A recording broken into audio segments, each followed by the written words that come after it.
Ascent Audio, a division of Recorded Books, presents Managing Projects by Harvard Business Review. Narrated by James Edward Thomas. Publisher's note: this audiobook has bonus material. Please contact whomever you purchased this audiobook from to request the material. The basics.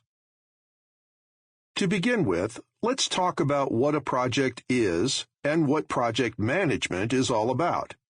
As you'll see, every project can be broken down into 4 phases: planning, build-up, implementation, and closeout, which makes the whole enterprise a lot easier to get your mind around.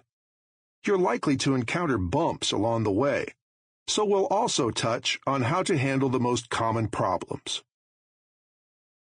What constitutes a project? A project is a good-sized task that someone wants done. Unlike a process, it has a beginning, middle, and end. Building a house is a project. So is launching a new product or developing a new marketing campaign. Some companies are project-based. That's all they do. Think of construction and engineering firms, custom manufacturers, advertising agencies, and so on. Other businesses rely on processes for their everyday operations, launching a project only when they want to make a change or undertake something new. For example, a healthcare center might sponsor a project to redesign its patient intake procedures. Whatever the context, the word project usually refers to a well-defined task involving a group of people working together. Projects can last any amount of time, but most take somewhere between a month and a year to complete. What project management involves. Every project needs someone in charge. Big projects, such as constructing a power plant, are led by professional project managers. Smaller ones, such as creating a marketing brochure for a new pharmaceutical, tend to be run by people who must add the project to their regular work. Regardless of job size, the buck stops with these project managers. They must see the project through from start to finish. They draw up the plan, assemble the team, decide how to allocate resources, schedule the work, watch the budget, solve problems, and do a lot of other things as well. It can be a big responsibility, even when the project is modest in scope. What's more, project managers often find themselves working with a team of volunteers, colleagues who have regular assignments and supervisors, but who have agreed to contribute time to the project. When that's the case, the project managers rarely have direct authority over their team members, so they must get people working together effectively without giving orders. In short, project management requires organizational skills, financial skills, and people skills. Fortunately, you can learn all these skills through study and experience. This book will help you get started. The 4 phases of every project. What do designing a car, developing a website, moving a company, cleaning up a disaster site, and updating an information system have in common? They're all projects, and they all go through the same 4 phases. Planning. In this initial phase, you define the problem and identify the stakeholders. That is, everybody who has a vested interest in the project. You also map out your goals and determine what you'll need to accomplish them. Build-up. This is when you assemble your team, plan the individual tasks, develop a schedule and a budget, and hold your kickoff meeting. Implementation. Now the project is underway. People are busy working on their assigned tasks.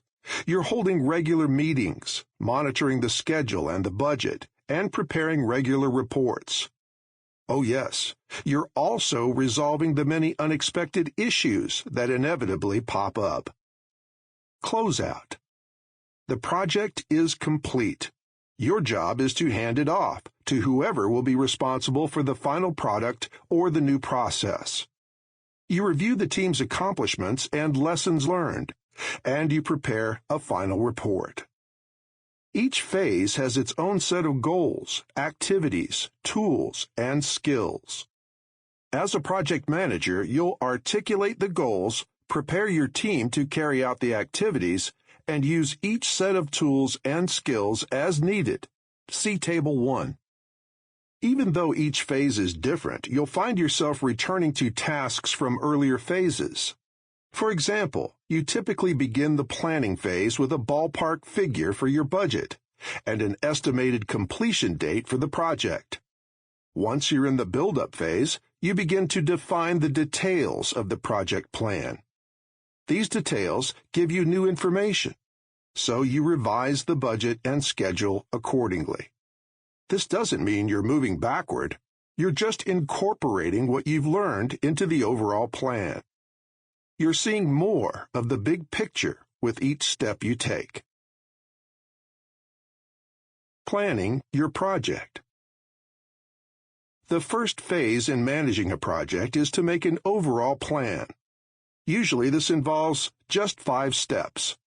1. Define the real problem. 2. Identify your stakeholders. 3. Set the project's goals. 4. Prepare for trade-offs. 5. Spell out the tasks. We'll look at each one in turn. Define the real problem. Too often, project managers leap to the solution before they completely understand what they are trying to solve. As a result, they miss the mark and disappoint their stakeholders. That's why defining the problem is such a critical step. Imagine you're an IT manager, for example, and you've been asked to lead a team developing a new database and data entry system. It would be tempting to jump right in, relying on your own assumptions about what the system should include. But will that solve your company's problem? First, you'll want to find out what your supervisors are trying to fix. Maybe they can't get data out of the system fast enough. Maybe they can't find all the information they require in one place. Before designing the new system, you need to know what outputs people are looking for, how they will use these outputs, how soon they must have the redesign, and so on. Unless you understand the underlying problem, you risk designing a solution that doesn't do what users need, or one that does far more than required. Either way, you're wasting time and money. To focus your efforts, answer these questions. What issue do people think this project will address? Why do they see this as a problem that needs solving? Who has a stake in the solution or outcome? Do all stakeholders have the same goal, or do their goals differ? What criteria will people use to judge this project's success? The wrong tool for the job. Sometimes a project request is just wrong-headed, as in the following fictional scenario. When Un's boss sees the slump in quarterly revenues, he reacts immediately. We need a new incentive plan ASAP. He always talks like that, wanting things ASAP and last week. He asks Un to launch a project to develop the plan. As an up-and-coming HR manager for a mid-sized hotel chain, Un is excited to lead her first company-wide project. But she knows that incentives aren't the problem. Most employees want to do a good job and serve customers well, but the hotel's processes and systems keep getting in the way. The company never puts enough time into training new recruits, and it shows. There are also problems with the registration system. How can Un tell her boss that a new incentive plan isn't the answer? She doesn't want to question the project's merits because this is a big opportunity for her, but she doesn't want to set herself up to fail. Un must help her boss clarify the project's goals. Given his ready, fire, aim style, she'll have to act quickly. For example, she might say to him, "I'm assuming that at the end of this project, what you really want is a strategy for increasing revenue. Is that right?" Once he agrees on the desired outcome, Un can investigate what's causing the problem. Perhaps the registration and checkout system is cumbersome and generates customer complaints even when used properly. Perhaps the finance office reports an increased number of uncollectible bills stemming from inaccurate data entry. Un can then bring those problems to her boss's attention before anybody invests time and money in an ill-conceived project. She might even propose a new project to address one of the real issues. Identify your stakeholders. Your boss, other managers, customers, team members, the finance department, all these individuals or groups can be stakeholders. They're the ones who will ultimately judge the project's success or failure. To identify your stakeholders, answer these questions. Which functions or people will the project's activities or outcomes affect? Who will contribute resources, people, space, time, tools, and money to the project? Who will use and benefit from the project's output? Then have your stakeholders sign off on what they expect from the project and what resources they'll provide. Because stakeholders' interests vary, their definitions of success are likely to differ. You'll need to meld their expectations into a coherent, manageable set of goals. The list of stakeholders can change in the middle of a project. A regulator or a new customer representative may show up. An executive in another unit may learn of the project and have ideas of her own about what it should accomplish. If so, respond to her requests and concerns, but include all other stakeholders in any decision to redirect the project. Whether you're managing a project in a corporation or working as an independent consultant for a client, it's essential to have the support of the people you answer to. Though every stakeholder matters, the person who assigned or hired you to be project manager is typically the first among equals. Clients and internal project sponsors, or their bosses, sometimes have an unrealistic view of what can be accomplished, by when, and for how much. Usually, a little negotiating will help bring their requirements in line with the available resources. In some organizations, however, setting unrealistic goals seems to be standard operating procedure. A project manager who repeatedly faces this situation must eventually decide whether it's worth the effort. There's always a point at which you should cut your losses and get out, decline the assignment, ask to be transferred to another area of the company, or even look for another job. It's important to feel confident that the project you are embarking on has a reasonable chance of success. Set the project's goals. Any project's success is determined by how well it meets its goals. The more explicitly you state them at the outset, the less people will disagree at the end about whether you have met them. In the planning phase, however, much is still in flux. Be prepared to revise your goals as you gather more information about what you need to achieve. In defining goals, think SMART. They should be specific, measurable, action-oriented, realistic, time-limited. Here's an example.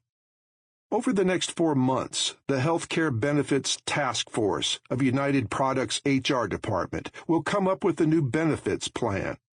Its SMART goals are 1. Identify and survey, action-oriented, at least 6, measurable, providers that meet the department's minimum criteria for service quality. 2. Recommend, action-oriented, at the June Board of Directors meeting, time-limited. The 3, specific, providers that offer the best and broadest coverage at a cost that is at least 10%, realistic, less than the company's current per-employee contribution. Keep in mind the following factors as you set your goals. Quality. Establish the project's quality standards and determine how to measure and satisfy them. Organization. Make sure you have access to the people you need. Ultimately, your team must help you achieve your goals. Communication. Determine with your stakeholders what information they need and how best to deliver it. Keeping stakeholders informed is always important. Risk. Identify the most likely risks and evaluate possible responses. Once you have sketched out your goals, discuss them with the person who asked you to undertake the project. Don't shrink from agreeing to ambitious goals.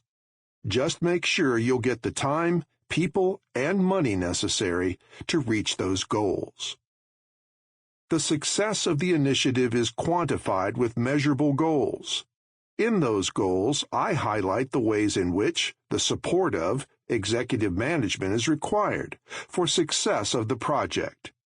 If there isn't executive sponsorship, there are times when we won't take the job.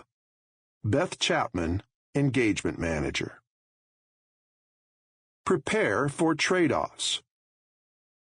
Scope, schedule, and budget are the three related variables that most often determine what you can achieve.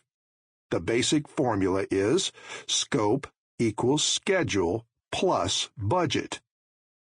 If you change one of these variables, you'll have to change at least one of the others. For instance, say your time frame for developing a new database management system is suddenly cut in half.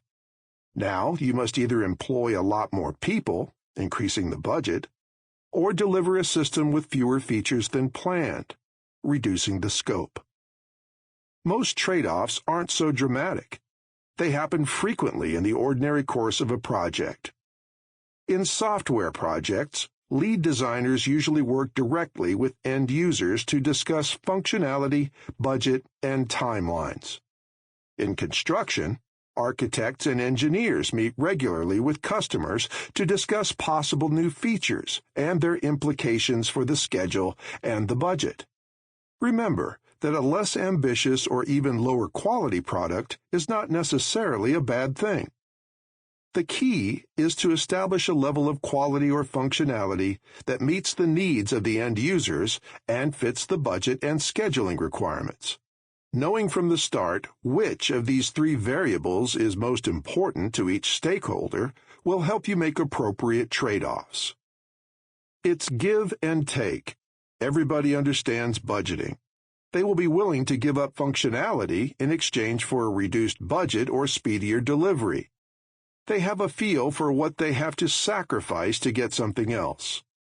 Wishful thinking should be suppressed. Susanna Ehrlich, Software Development Project Manager. Often you will spot trade-offs long before your stakeholders do. When that happens, it's your responsibility to inform them of any changes you'd like to make in the project's scope, schedule, or budget, and then to negotiate a satisfactory solution. Spell out the tasks. Many projects fail. They don't get the hoped-for results, or they come in way over budget or way past deadline.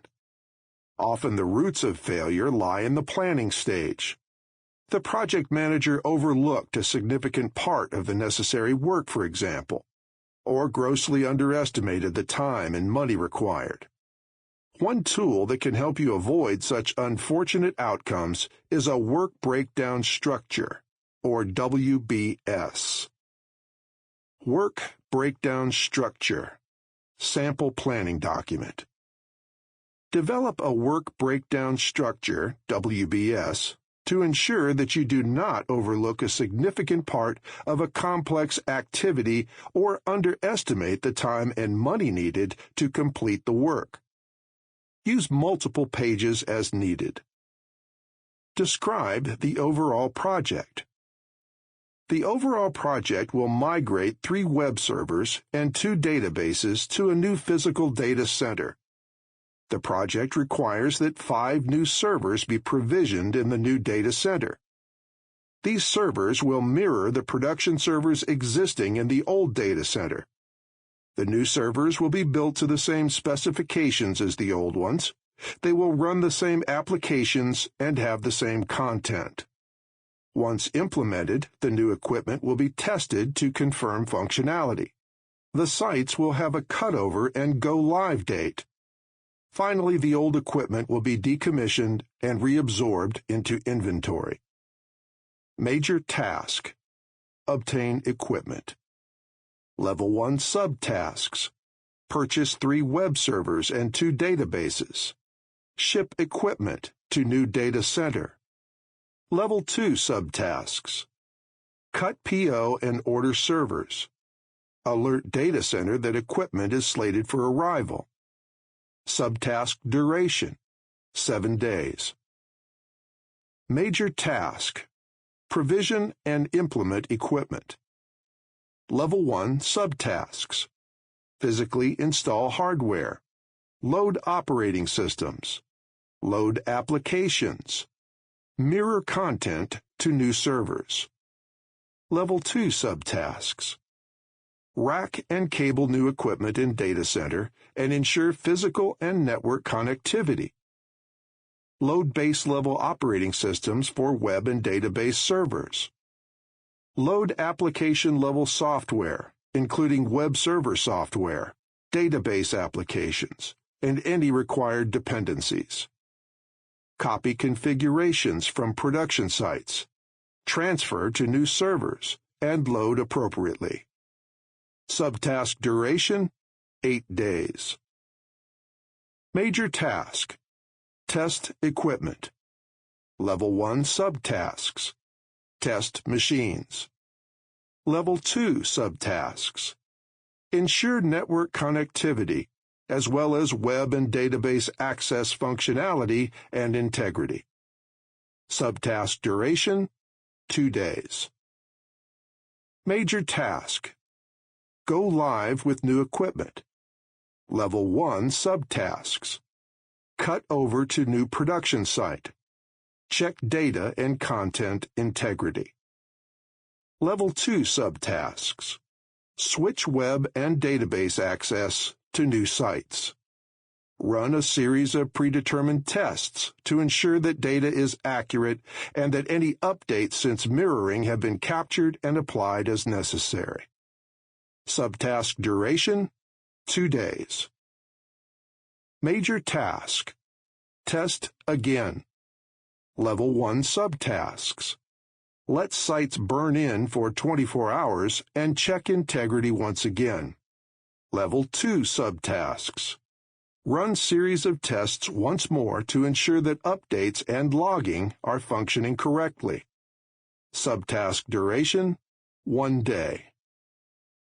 Major task: decommission old equipment. Level 1 subtasks: remove equipment from data center. Reabsorb equipment for future use. Level 2 subtasks: deinstall equipment.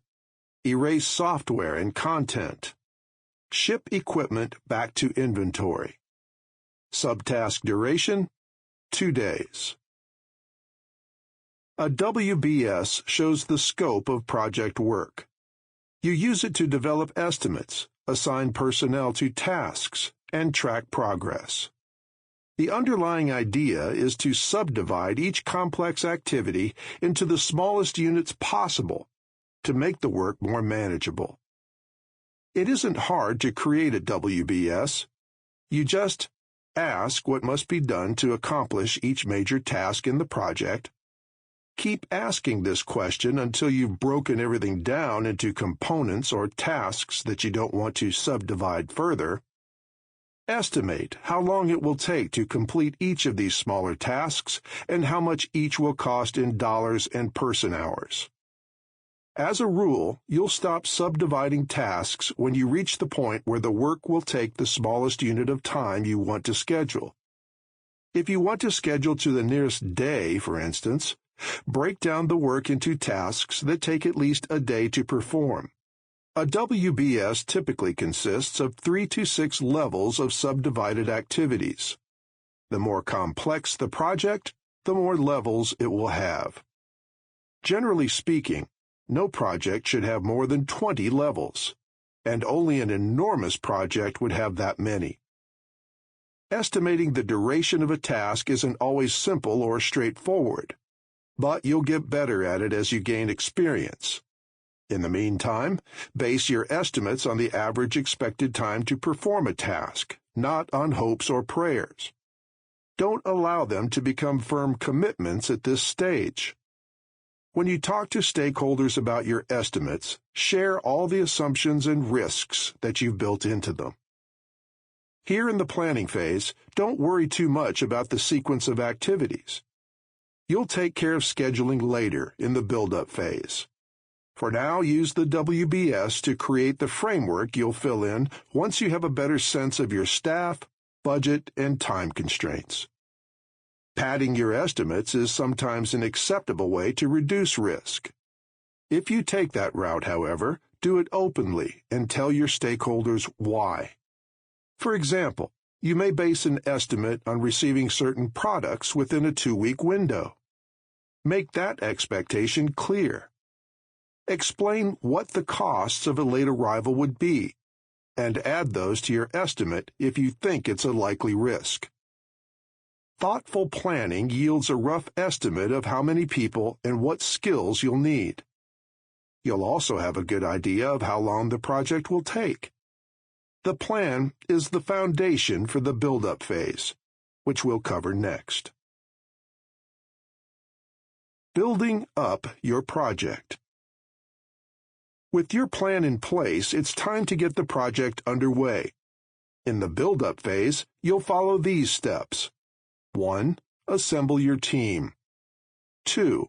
Set the schedule. 3. Develop a budget. As in the previous chapter, we'll explore each step individually. Assemble your team. Now that you've used the work breakdown structure to estimate the required activities and tasks, you can begin recruiting people who have the skills you need. Since you want a phenomenal team, not an ordinary one, try hard to get the best people you can. If you can't find them in your own organization, investigate the possibility of bringing them in from somewhere else. It's often more productive to import a great team member from another department, or even outside the company, than to rely on a mediocre contributor from the next cubicle. Of course, project managers don't always get to choose their people. If your team has been assigned to you, you will need to assess members' skills and compare them with the skills you need for the project. You may decide to provide training or hire an outside expert to fill some gaps. If so, factor the additional money and time into your budget and schedule.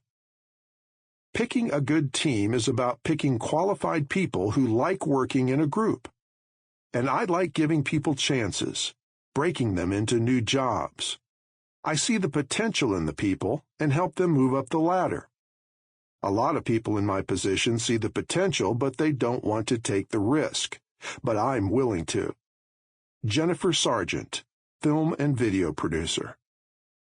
Companies often create cross-functional teams, which consist of individuals from different departments or organizations.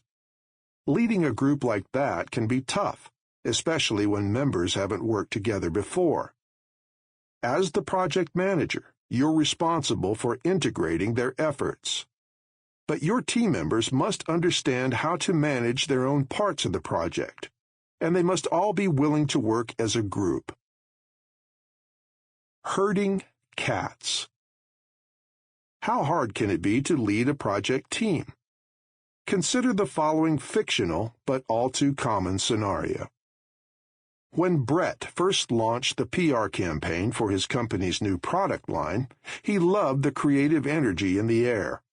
But now, a month into the project, that electricity has turned to static.